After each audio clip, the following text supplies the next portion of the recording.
En esta locura de la tridimensionalidad, en esta histeria colectiva, en este sentir que nacemos, crecemos, reproducimos y nos morimos, hay una gran mentira.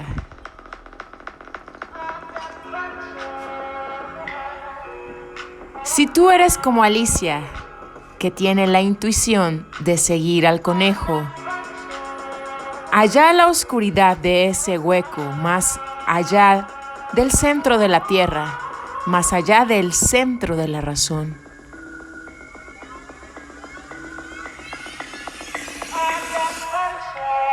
túneles de realidad que creamos a través de la mente, que proyectamos a través de las palabras. Magos y magas todos somos. Esto y otras virtudes y otros escenarios y otras aventuras y otras teorías y otras creencias nos presenta Disparador Cósmico de Robert Anton Wilson, una novela psiconáutica, una novela que la puedes tomar como real o como irreal, así como esta vida. Bienvenido, bienvenida.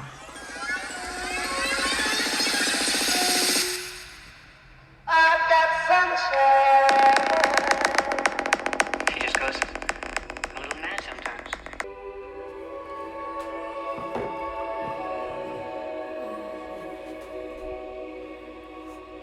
Una señal discordiana de Aldous Huxley, difunto.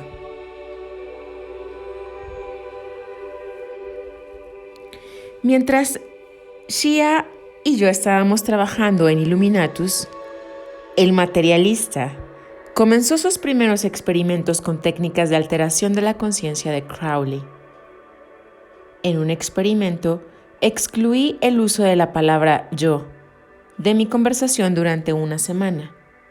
El loco de Aleister recomienda lo que Skinner más tarde llamó refuerzo negativo, en casos de recaída. Él se hacía un corte violento en el brazo con una navaja cada vez que se olvidaba y decía yo. Este narrador menos necio lo sustituyó por un control menos heroico. Me mordía fuertemente el pulgar por cada desliz que cometía. Al cuarto día tenía un pulgar muy adolorido y un ego aún más apesumbrado. La subjetividad y el egocentrismo de la conciencia humana normal eran horriblemente obvios para mí. Al séptimo día entré en un estado alterado de conciencia y veía al ego como una especie de ficción incómoda.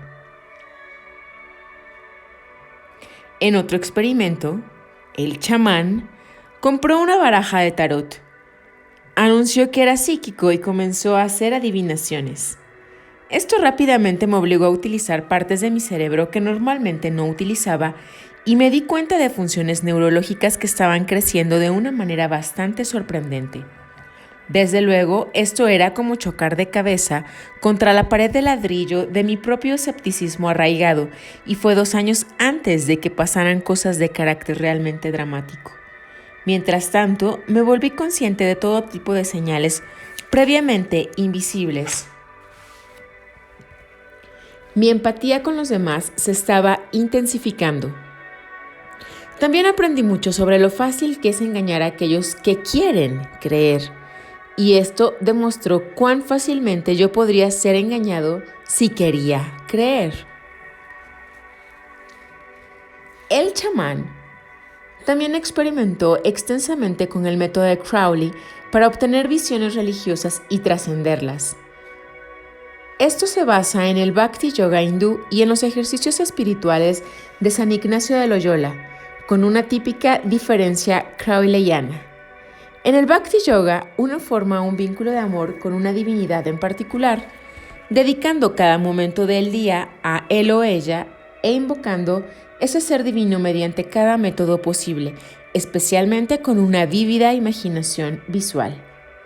El método de Loyola es similar, excepto que uno no puede elegir a qué divinidad invocar. El giro de Crowley es llevar esto a cabo hasta experimentar una verdadera manifestación del Dios, un contacto en la jerga ufológica, y luego detenerse inmediatamente y comenzar de nuevo con otro Dios. Luego de pasar por 3 o 4 divinidades de esta manera, comprenderás al burro de Nasruddin o el neuroprogramador y serás cada vez más escéptico acerca de los mapas de la realidad de todo el mundo, incluyendo el tuyo propio. Otros ejercicios de Crowley que el autor intentó no se describen aquí porque son demasiado peligrosos para experimentadores ordinarios o casuales. Crowley siempre insistió en que nadie debería probar sus técnicas más avanzadas sin estar en excelente estado de salud, ser competente en al menos una habilidad atlética, ser capaz de llevar a cabo experimentos con precisión en al menos una ciencia, tener un conocimiento general de varias ciencias, poder pasar un examen de lógica formal y poder pasar un examen de historia de filosofía, incluyendo el idealismo, materialismo, racionalismo, espiritismo, teología comparativa, etc. Sin este tipo de conocimientos generales, junto a la confianza en sí mismo y la independencia de pensamiento producidos por dicho estudio, la investigación mágica simplemente les volará la mente.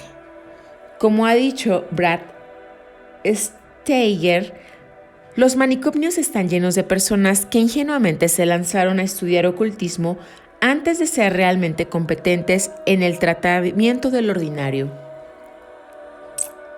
Los primeros resultados de los experimentos crowleyanos del autor fueron un gran aumento en su ya abundante escepticismo, al punto de ser escéptico incluso del escepticismo mismo, y la capacidad de lograr el éxtasis y contactar con entidades misteriosas sin usar drogas psicodélicas. Las coincidencias con el 23 también comenzaron a multiplicarse más rápidamente que la deuda nacional. Por ejemplo, mi primer encuentro con Malaclipse, el joven Greg Hill, creador del gran Principia Discordia, ocurrió el 23 de abril y mientras discutíamos esto, un vidriero que estaba reparando una ventana rota en el apartamento presentó la fractura. La fractura iba numerada 05675. 5 más 6 más 7 más 5 es igual a 23. Y el precio era $7,88. 7 más 8 más 8 igual a 23. En conmemoración de este triple sacudón, hemos reorganizado la cronología de Illuminatus para que comenzara el 23 de abril. Los números 23 iban acumulándose más rápidamente. Por primera vez, el chamán comenzó a preguntarse, ¿era obra del metaprogramador la percepción selectiva o había un elemento de PQ, psicoquinesia, en todo aquello? Uno hace que esto suceda de manera inconsciente como un niño poltergeist hace que los muebles vuelen. Aunque uno no podía tomar la segunda hipótesis seriamente, el hecho de ser capaz de reflexionar sobre ella indicaba la dirección que estaban tomando los experimentos. Luego vino el engranaje sincronizado de Huxley. Estaba leyendo This Timeless Moment de Laura Arquera Huxley y llegué al último capítulo que trata sobre los intentos de Laura para comunicarse con Aldous después de su muerte. Yo era, y todavía soy, un cínico encallecido con respecto a esa posibilidad. Sé mucho acerca de cómo operan los mediums. En este caso, Laura obtuvo sus respuestas mediante Keith Milton Reinhardt, un medium que había realizado varias pruebas científicas de forma increíble. Reinhardt dijo a Laura que Aldous quería transmitir una evidencia clásica de supervivencia, que en la parapsicología significa algo que no podría ser explicado por la teoría alternativa de PES. es decir, que Reinhardt leyera la mente de Laura. Después de un tiempo, anunció que tenía una señal. Laura debería ir al estudio privado de Aldous, lugar al que ella rara vez entraba, y allí coger el quinto libro de un estante, uno que ella no había leído. Reinhardt dijo que el mensaje estaba en la página 17, línea 23. El numerólogo se enderezó en su asiento cuando leyó eso. Laura buscó el libro y de hecho era uno que no había leído, una colección de ensayos sobre escritores modernos. En la página 17, línea 23, encontró: Aldous Huxley no nos sorprende con esta comunicación admirable, en la que la paradoja y la erudición, en el sentido poético y humorístico, se entrelazan en forma muy eficaz.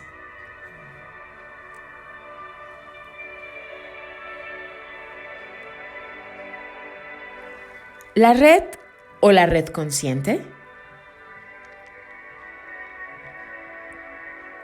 Debo admitir que algunos pensamientos inquietantes pasaron por mi cabeza al leer esta frase exquisitamente redactada, de alguna manera transmitida a través de Keith Milton Reinhardt en su intento de capturar una señal del finado Aldous Huxley. Entre otras cosas, el chamán se preguntó durante un loco instante si todo el asunto del enigma del 23 no sería un complot astral mundial llevado a cabo por Aldous y otros sabios jocosos para producir evidencia acumulativa durante décadas de que en efecto estaban vivos aunque estuviesen muertos y aún se comunicaban con nosotros. Y el misterio del número 23 se volvería mucho más misterioso unos pocos años más tarde, como veremos. Mientras tanto, gradualmente, comencé a ver la complejidad del tejido de la sincronicidad, la red de Hannah Watts. El primer libro de Aldous Huxley sobre psicodélicos, a través del informe del historiador conservador Russell Kirk, originalmente había guiado mi interés a la programación neuroquímica. Aldous era amigo personal de Hannah y Alan Watts y de Tim Leary. Aldous murió el mismo día que Kennedy. Kerry Thornley, ampliamente aceptado como el segundo Oswald entre los conspiranoicos garrisionistas, llamó a Aldous Wilson Thornley a su hijo, por Huxley y por mí, y originalmente Aldous había sido iniciado al peyote por Aleister Crowley en 1929. Crowley, recordemos, se autodenominaba epopte de los Illuminati. Cada número de su revista Equinox llevaba el pie de imprenta, una revista de iluminismo científico.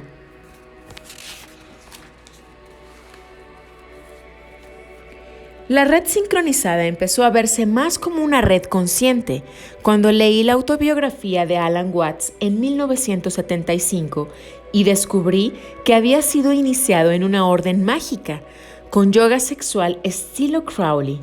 En la década de 1930, Alan describe a su iniciador como un gurú pillo en la tradición de Crowley y Gurdjieff y lo llama Mitri Novie.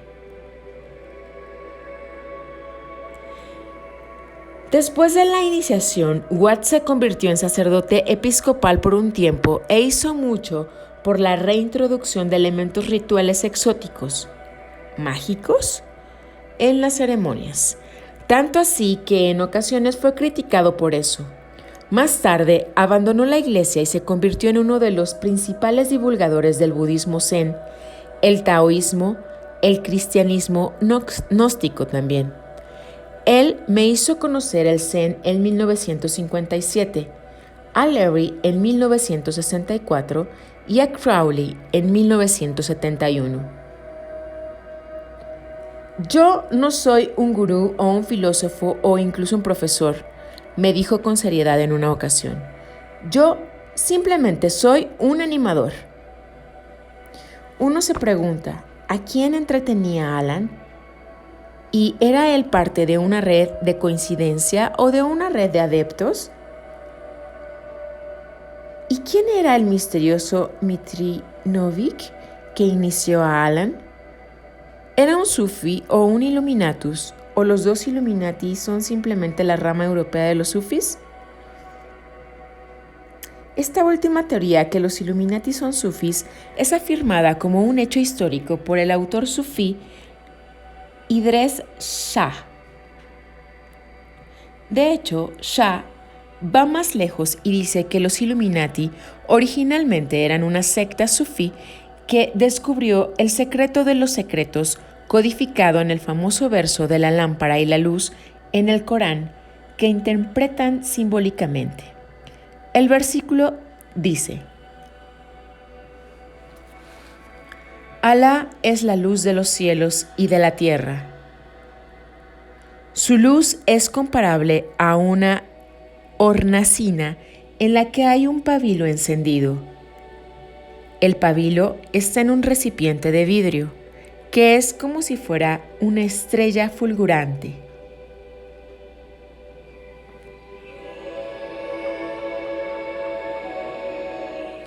Aleister Crowley se refería a los Illuminati también como Argentum Astrum o la Orden de la Estrella de Plata. Pronto encontraremos razones para pensar que podemos identificar la estrella referida en ambos casos.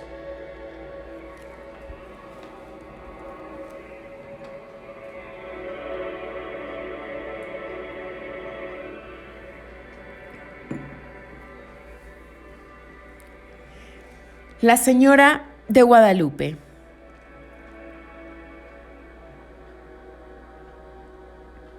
En 1971 dejé mi trabajo en Playboy porque hacer lo mismo todos los días, 5 días a la semana, 50 semanas del año, es terriblemente aburrido. No importa cuán interesante sea el trabajo. Después de 5 años, incluso por $20,000 anuales, te convertirás en un zombie si no buscas aventura y cambios.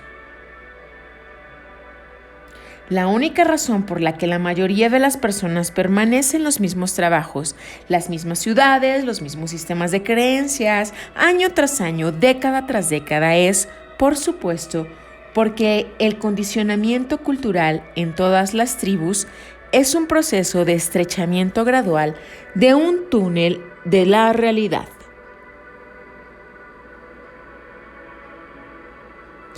La manera de mantenerse joven comparativamente hasta que sea descubierta la píldora de la longevidad es hacer un salto cuántico cada tanto para aterrizar en una nueva realidad matriz. Salté del imperio del conejito a San Miguel de Allende, un pueblo en las montañas al norte de la Ciudad de México que ha sido declarado Monumento Nacional por el gobierno y es deliberadamente mantenido tal cual era al momento de la Revolución de 1810. Por supuesto, uno no podía escapar a los Illuminati. Pronto descubrí que el padre Hidalgo, quien inició la rebelión de 1810 en San Miguel de Allende, Guanajuato, era masón y jesuita. La iglesia aún no había prohibido la masonería en aquel momento y había decorado muchas iglesias de toda el área con el diseño del ojo en el triángulo. Me interesé en el padre Hidalgo, quien gustaba de citar al hereje Voltaire y que utilizaba el lema «Viva Nuestra Señora de Guadalupe y muerte al mal gobierno». Oficialmente se cree que la Señora de Guadalupe es la Virgen María, por supuesto, pero muchos arqueólogos escépticos la consideran como una antigua diosa azteca del cielo apenas disfrazada, como Santa Brígida es la antigua diosa celta Brigid disfrazada. Ella tiene en su haber más milagros que cualquier otra manifestación de la venerable Virgen María. Jacques Vallée ha encontrado numerosos paralelismos entre ella y la moderna Señora del Espacio, ufonauta que se les ha parecido a muchos niños contactados en los últimos años. Más recientemente, en la década de 1920, un anarquista intentó destruir la milagrosa pintura que la representa en su basílica fuera de la Ciudad de México, lanzando una bomba al retrato. Todo lo que la rodeaba fue dañada, pero la pintura sobrevivió milagrosamente, o al menos eso dice la iglesia.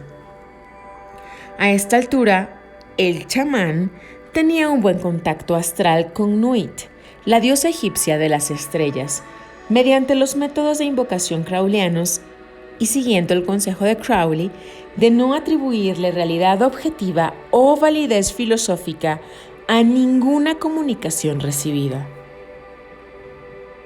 Sin embargo, él aún no sabía que los egipcios relacionaban especialmente a Nuit con Sirio, pero sabía, gracias a Fraser y a otros antropólogos, así como por los libros de Carl Jung, que Nuit y la Venerable Virgen María eran el mismo arquetipo bajo dos nombres diferentes.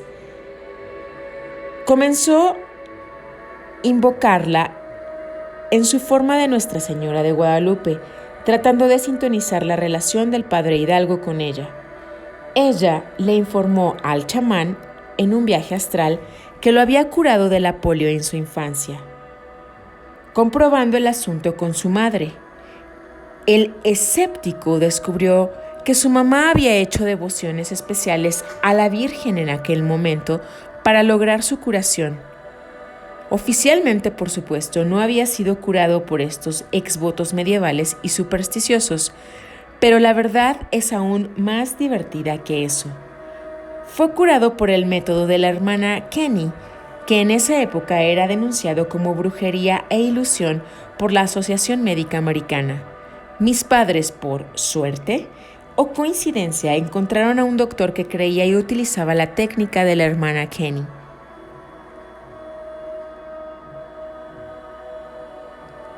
Cita del autor. La mayoría de los niños que tuvieron polio en la década de 1930, como el autor, y no fueron tratados por el método de Kenny, sino con la terapia ortodoxa de la AMA, ahora son minusválidos. Yo tengo bastante movilidad y solo ocasionalmente necesito un bastón.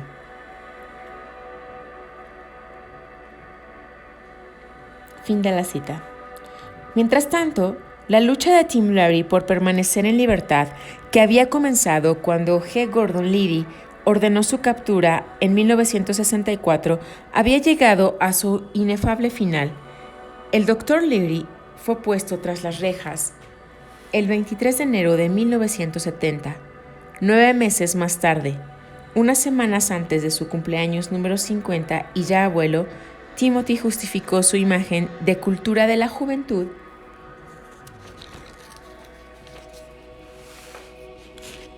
mediante una atlética escalada a lo largo de un cable de 15 metros sobre la pared de la prisión hacia la libertad.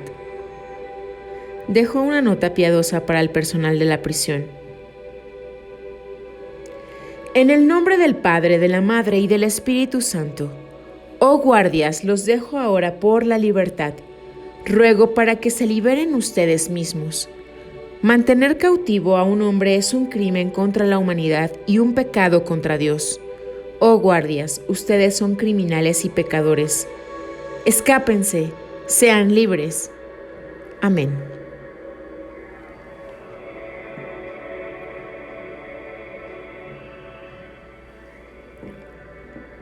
A los pocos meses, Tim fue encarcelado nuevamente por los Panteras Negras en Argel. Un segundo escape lo llevó a Suiza y de nuevo a prisión. La búsqueda de la libertad estaba empezando a parecer estéril, pero luego, en una campaña organizada por los intelectuales americanos, dirigida por el dramaturgo Arthur Miller y el poeta Allen Ginsberg, el gobierno suizo liberó a Timothy y le permitió permanecer en su territorio, y se negó a extraditarlo a Norteamérica. Fue el primer científico desde Kropotkin en hacer un escape tan elegante de la tiranía. Por entonces, todavía estábamos en México y yo estaba escribiendo 2 libros bajo contrato para Playboy Press. Toda la familia celebró, a pesar de Nixon, la masacre de Kent State, Camboya y todo, que Tim Larry estuviera libre y que parecía que todavía había alguna esperanza para este planeta retrógrado. Toda la familia del chamán ahora se había involucrado con el yoga y la magia. Lo extraño era algo común. Un día, durante la estadía en México, el autor estaba meditando y 2 de sus hijas pasaron por la habitación sin verlo.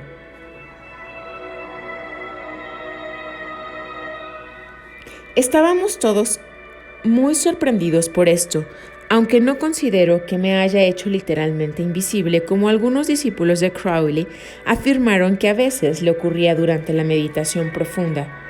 Por el contrario, estoy bastante seguro de que lo que sucedió fue simplemente que estaba tan en silencio, externamente e internamente, que era tan fácil de ignorar como una silla. No emitía ninguna vibración humana.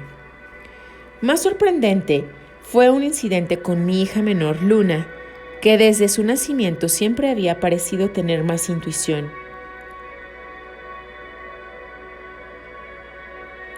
PES y poderes extraños que el resto de nosotros juntos. Luna estaba meditando en una habitación con nuestro hijo Graham y nuestra segunda hija mayor, Jyoti. De repente hubo un golpe que sacó a Graham y a Jyoti de sus trances. Luna, que estaba a la derecha de ellos, de repente estaba a la izquierda. Naturalmente entraron en el sistema de creencias que Luna había levitado o se había teletransportado.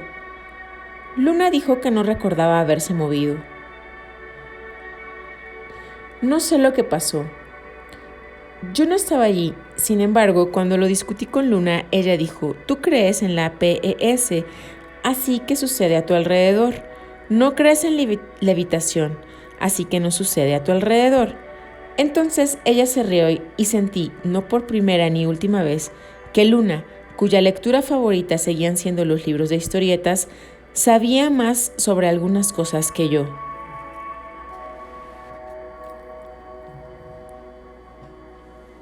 Continué mi devoción a Nuestra Señora de Guadalupe, encantado de que otra vez pudiera jugar el juego del catolicismo que había abandonado con mucha indignación a los 14 años de edad, cuando estaba en conflicto con mis impulsos sexuales, pero ahora sin tomarlo en serio.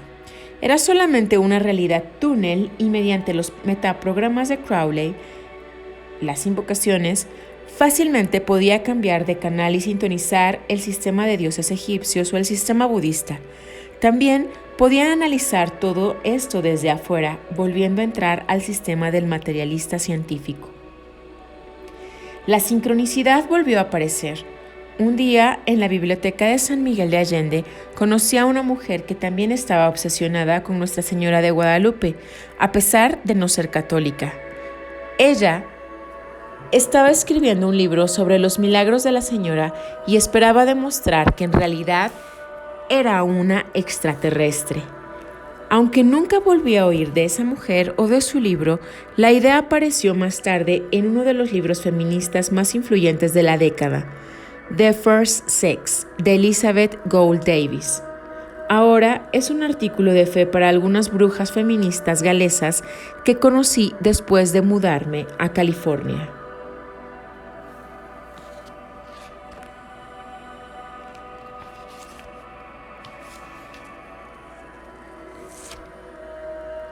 Esto fue una producción de Radio Totonaca, El Poder de los Tres Corazones, grabando en micrófono abierto desde el Cerro del Onix, Puebla, México. Viernes 29 de enero del año 2021, 21:35 horas de la noche. Invierno. Desde esta galaxia, la Vía Láctea, les damos las gracias, caminantes.